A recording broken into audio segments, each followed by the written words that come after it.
તો કેમ છો મિત્રો? તો મિત્રો, જો તમારી કમાણીથી તમારી ફેમિલી ચાલતી હોય તો તમારી પાસે ટર્મ ઇન્સ્યોરન્સ હોવો જ જોઈએ। જો ટર્મ ઇન્સ્યોરન્સ એટલે શું? તો કે તમારી ડેથ પછી તમારી ફેમિલી કે પરિવારને આ ઇન્સ્યોરન્સ કંપની રહી મોટી રકમ આપતી હોય છે।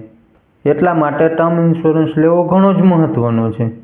જો તમારી પાસે ટર્મ ઇન્સ્યોરન્સ ન હોય તો તેના કારણો પણ હોઈ શકે કે તમારી ઉપર કોઈ પણ જવાબદારી ન હોય અથવા તો તમને ખ્યાલ જ ન હોય કે ટર્મ ઇન્સ્યોરન્સ એટલે શું।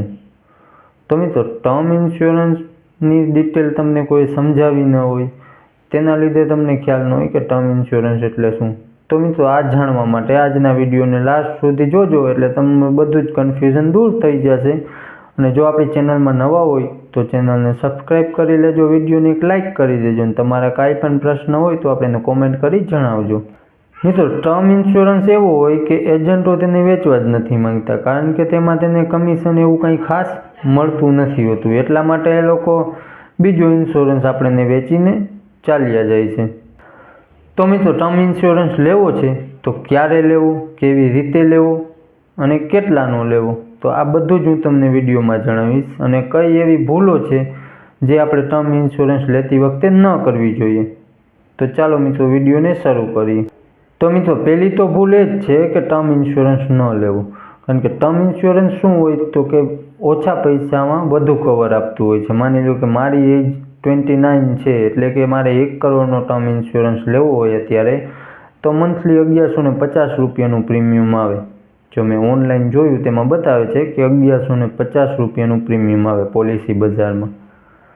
બાકી એની કોઈ આપણે જાહેરાત નથી કરતા, હું તમને ખાલી એક એક્ઝામ્પલ તરીકે જણાવું છું। બાકી ટર્મ ઇન્સ્યોરન્સ એવી ગાડીના ઇન્સ્યોરન્સ જેવો હોય કે આપણી ગાડી ભટકાય તો પૈસા મળે, બાકી કાંઈ ન મળે, એ ભર્યા રાખવાનું હોય। આ ટર્મ ઇન્સ્યોરન્સ પણ એના જેવો જ હોય, જો આપણી ડેથ થાય તો પૈસા મળે, બાકી પૈસા એમની કાંઈ એમાં બીજું કાંઈ મળે નહીં।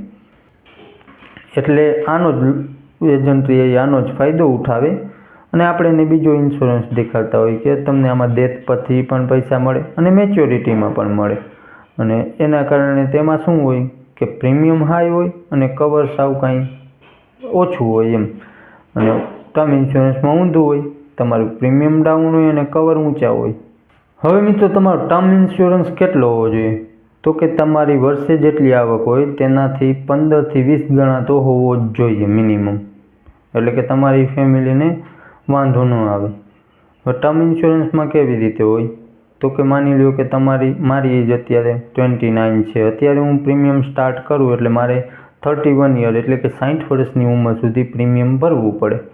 તેમાં જો વચ્ચે મને કાંઈ થઈ જાય તો આપણને 1 કરોડનું કવર આપે કંપની, બાકી કાંઈ ન થાય તો એ પૈસા આપણને પાછા ન મળે, એ જાય।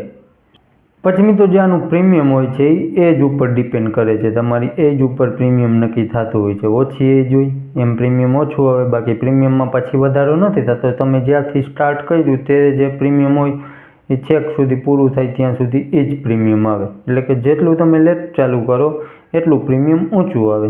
એટલે કે ઓછી ઉંમરે તમે સ્ટાર્ટ કરી દીધું હોય તો 60 વર્ષની ઉંમર સુધી એ જ પ્રીમિયમ આવે, એટલે કે અત્યારે તમે સ્ટાર્ટ કર્યું 10 વર્ષ પછી 1150ની કાંઈ કિંમત ન હોય, એવી રીતે। એટલે કે અત્યારે તમે વાંધો ન આવે। પછી આમાં બીજા પણ ઘણા એડ ઓન હોય છે, એમાં તમને એક્સિડેન્ટલ ડેથ બેનિફિટ પણ મળે છે। એ તમારે એડ કરાવવું હોય તો એનું થોડા ઘણું પ્રીમિયમ વધતું હોય, પણ એમાં કેવી રીતે હોય કે જો તમે આ 1 કરોડનું પ્રીમિયમ લીધું છે એ કવર તો તમને મળી જ જાય, અને એક્સ્ટ્રા જે એક્સિડેન્ટલ ડેથ બેનિફિટ લીધું હોય તો એમાં જો તમારી ડેથ એક્સિડન્ટથી થાય તો તેમાં તમને જે એડ કરાવ્યું હોય આ એક્સિડેન્ટલ ડેથ બેનિફિટનું કવર, એ કેવડું કરાવ્યું હોય એ તમને પૈસા પ્લસ મળે। એટલે કે જો તમે એક્સિડેન્ટલ ડેથ બેનિફિટ 50 લાખનું એડ કરાવ્યું હોય તો તમને ઓલા 1 કરોડ અને પ્લસ 50 લાખ એટલે કે 1.5 કરોડ તમારા ફેમિલીને મળી જાય। પછી મિત્રો, બીજું આવે ટર્મિનલ ઇલનેસ રાઇડર, એટલે કે આમાં કેવું હોય કે જો તમને કોઈ એવી બીમારી થઈ ગઈ કે તમારી પાસે 2-4 મહિના જ વધ્યા હોય ને એ ખબર હોય તો આમાં તમને આના ભરોસે ડેથ પહેલાં પણ તમને આ જે કવર રહ્યા એ બધા મળી જતા હોય છે, એટલે કે તમારી મૃત્યુ પહેલાં જ પરિવારને પૈસા મળી જાય છે। પછી આપણે ઇન્સ્યોરન્સ લેવા ઓનલાઈન કંપનીઓ જોઈએ તો ઘણી બધી કંપનીઓના હોય છે, તો હવે એમાંથી કઈ કંપનીનું લેવું? તો તેને જોવા માટે ક્લેમ રેશિયો જોવાનો હોય છે, એટલે કે સેટલમેન્ટ ક્લેમ રેશિયો. ઘણી કંપનીઓનો 99% હોય, 98% હોય, 95% પણ હોય છે. તો આને જોઈને આપણને ઘણું સારું લાગતું હોય છે, પણ તેના બદલે આપણે જોવાનું હોય કે એમાં કેવી રીતે હોય કે માની લ્યો કે 1000 ક્લેમ આવ્યા કંપની પાસે, કંપનીએ 990 સેટલ કરી દીધા, એટલે કે 99% ક્લેમ રેશિયો આવ્યો.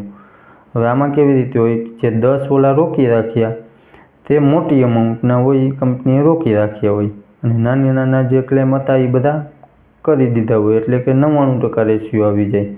એટલે આપણે બંને રેશિયો જોવા પડે કે ક્લેમ સેટલમેન્ટ રેશિયો અને claim settlement by value ratio પણ જોવાનું હોય છે. તેનાથી આપણને સાચી ખબર પડી જાય કે કંપની કઈ રીતે સેટલમેન્ટ કરે છે તેની. પછી હવે પેમેન્ટ વખતે ખોટો ઓપ્શન સિલેક્ટ કરવો, એટલે કે તમને જ્યારે ઇન્સ્યોરન્સ લેતા હોય ત્યારે જ તમને સિલેક્ટ કરવાનું હોય છે કે તમારે પેમેન્ટ કેવી રીતે જોઈએ છે. પૂરેપૂરું કવર એકસાથે જોઈએ છે કે પછી કટકે કટકે જોઈએ છે કે દર મહિને જોઈએ છે. આવી રીતે 3 ઓપ્શન હોય છે. પહેલું ઓપ્શન હોય કે તમારે એકસાથે જોતું હોય તો એકસાથે તમને 1 કરોડનું કવર મળી જાય, પણ જો તમને એવું લાગતું હોય કે આપણી ફેમિલી આને સંભાળી નહીં શકે તો તમે બીજા પણ ઓપ્શન સિલેક્ટ કરી શકો છો, જેમાં મંથલી તમે જે સિલેક્ટ કરો એક ફિક્સ અમાઉન્ટ, એ અમાઉન્ટ તમને દર મહિને આવતી જાય ફેમિલીને. બાકી હોય છે કે 50 લાખ એક સાથે આવી જાય, એટલે કે અડધું પહેલાં આવી જાય અને અડધું તમને કટકે કટકે આપવામાં આવે.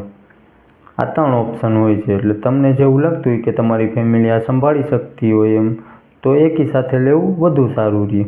બાકી તમે મંથલી પણ લઈ શકો અને અડધું એક સાથે અને અડધું કટકે કટકે પણ લઈ શકો. એટલે આ તમારે સિલેક્ટ કરવાનું હોય છે. પછી મિત્રો લાસ્ટ ભૂલ એ છે કે તમે પોલિસી તો લઈ લીધી, 10-15 વર્ષ પ્રીમિયમ પણ ભરી દીધું, અને પણ પોલિસીની જે કોપી હોય તે તમારે સાચવીને નથી રાખી, અથવા તો તમે આ જે પ્રીમિયમ ભર્યા હોય તેનું પ્રૂફ પણ તમારી પાસે નથી. તો આ એક મોટી ભૂલ છે. પાછી તમે જો પોલિસી લીધી હોય તો તમારા ફેમિલીમાં કોઈને ખ્યાલ ન હોય કે તમારી પાસે આ પોલિસી છે, તો એ તમારે ફેમિલીમાં પણ જણાવવી જોઈએ જ્યારે આપણે પોલિસી લઈએ ત્યારે, અને પોલિસીની કોપી પણ સંભાળીને રાખવી જોઈએ અને પ્રૂફ પણ હોવા જોઈએ જે આપણે આ દર મહિને પ્રીમિયમ ભરતા હોય તેના. અત્યારે તમે જુઓ તો ઘણા જ અનસેટલમેન્ટ પોલિસી પડી છે, એટલે કે જેનું કોઈ ક્લેમ કરવાવાળું જ નથી, એટલે કે આવું પણ થઈ જાય. એટલે આ પણ ધ્યાન રાખવું જોઈએ. તો મિત્રો આ હતી આપણી આજની અપડેટ. વિડીયો સારો લાગ્યો હોય તો એક લાઇક કરી દેજો, ચેનલમાં ન હોય તો સબસ્ક્રાઈબ કરી દેજો. બાકી મળશું નેક્સ્ટ વિડીયોમાં.